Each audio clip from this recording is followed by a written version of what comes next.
Hey, thanks for coming back to the chopping block. You may recall that I did a video recently where I demonstrated that close range does not make birdshot magically penetrate deeply enough. As a matter of fact, at near contact distance, the penetration is roughly the same as it is from across the room.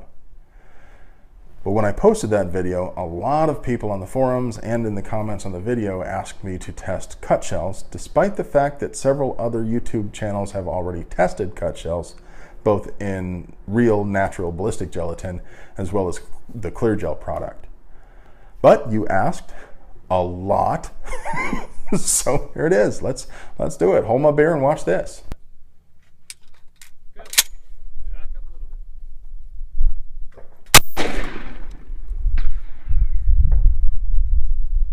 1-2-1-0.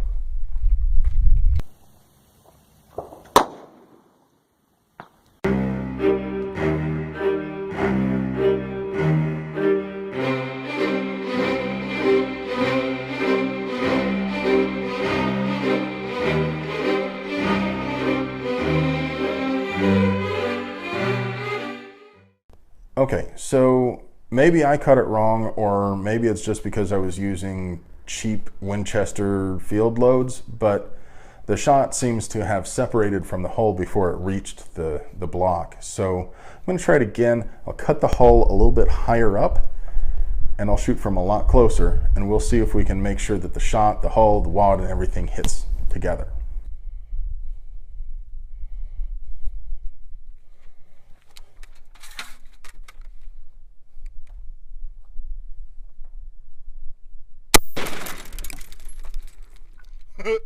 That's badass.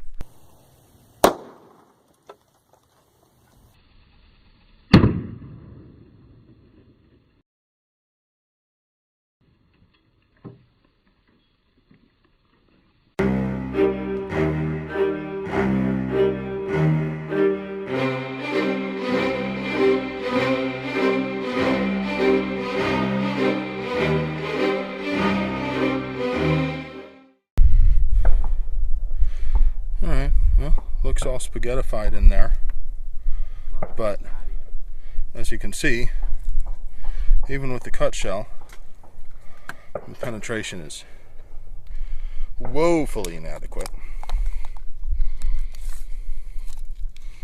Furthest pellet got to roughly 6 inches, but most of them stopped at about 4 inches, which is about what you'd expect. Now for comparison,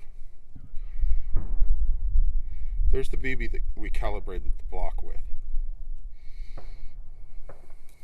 All right, that was perfect. Absolutely conclusive. As you can see from the video, I didn't know yet that everything did hit together. I only noticed that after I was able to review the high speed. But as you can see on the high speed, everything hit together, and then the plastic got thrown up out of there. And if you watch the side view, the higher resolution side view closely enough, you could see the hull land right in front of the camera. I didn't notice that until I got home either, or would have been able to find it laying there on the ground. Hopefully. There were a lot of shotgun hulls out there. That would have been interesting to see, but nevertheless, the results are very conclusive.